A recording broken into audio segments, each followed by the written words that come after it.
Hello, I'm Kerry Mersell and welcome to the Clarity Club.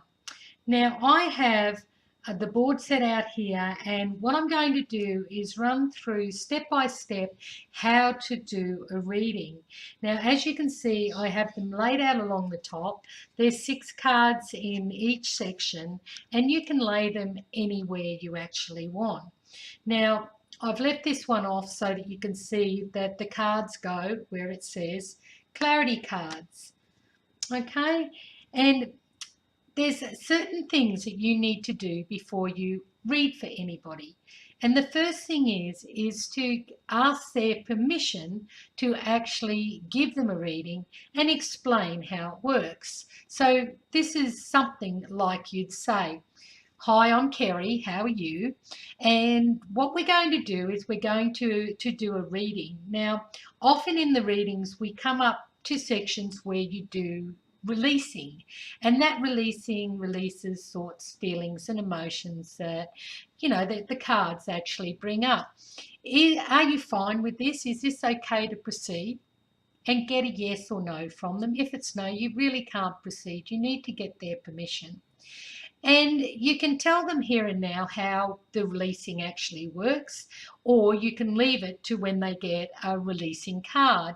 But I like to leave it to when they get a card, because what it does is it's fresh in their mind. And the releasing cards, of course, are the very multicoloured cards that are in the deck here. That's one of the releasing cards.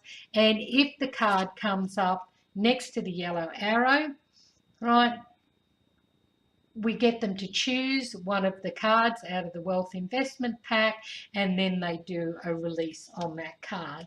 But we'll cover that later. So the next thing you do at the beginning of the reading, you ask them to shuffle the cards and you hand them the cards.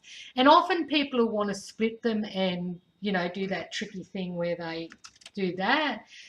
We don't want them to do that, because what happens is it turns all the cards upside down and it just makes it difficult to read. So if you can just ask them if they just shuffle them normally, if that would be okay, or if they don't want to shuffle them, they can just cut the pack and like that and get them to cut it and that. Now after they have done that, they're still holding the cards, of course. Ask them to choose 6 cards face down that they would like to just put aside. So we'll do that now.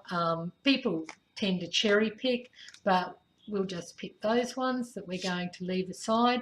And that is the beginning of the reading.